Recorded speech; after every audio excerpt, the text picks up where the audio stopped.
Time to check in with CoinDesk Global Policy and Regulation Managing Editor, Nick Day, who is also the editor of CoinDesk, the State of Crypto newsletter, the go-to source about all things regulation, policy, etc., and how it affects crypto. Hello, Nick. Good morning. So, New York. They put in seems like people, when you think about New York, you either think about New York City or the sadness that is upstate New York.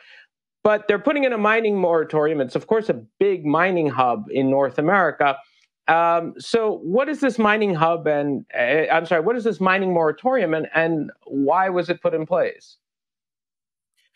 Yeah, so this has kind of been brewing for a little bit now. There was an attempt to impose a mining moratorium in New York last year.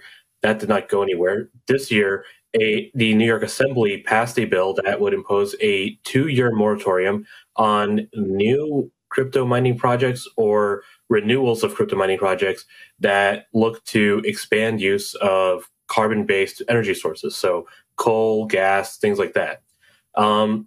It's a kind of a tailored bill. So if you have an existing crypto mining facility and you want to renew it and you're not trying to make it bigger, you're fine. If you're trying to launch a new facility and you're using hydropower or solar power, and New York, of course, is known for its hydropower in particular, that's been a source of controversy to New York residents over the last several years, but it has been a source of cheap hydroelectric power for crypto mining facilities, then you can continue, filing for an application and launching projects. So this bill passed yesterday. The New York, Senate has to take it up. It has received a lot of pushback from the crypto industry, which sees this as kind of an attack on, the mining industry in particular.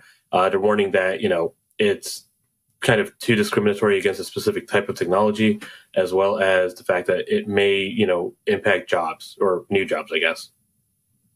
Yeah. The thing with upstate New York, for those aren't familiar, so as you were describing the hydro, the big controversy is, of course, that a lot of that hydro is given away, energy is given away to residents for cheap, and they've taken advantage of it. The crypto miners have by creating these facilities in former factories. Upstate New York had a lot of closed industrial factories over the past several decades, and populations have dwindled.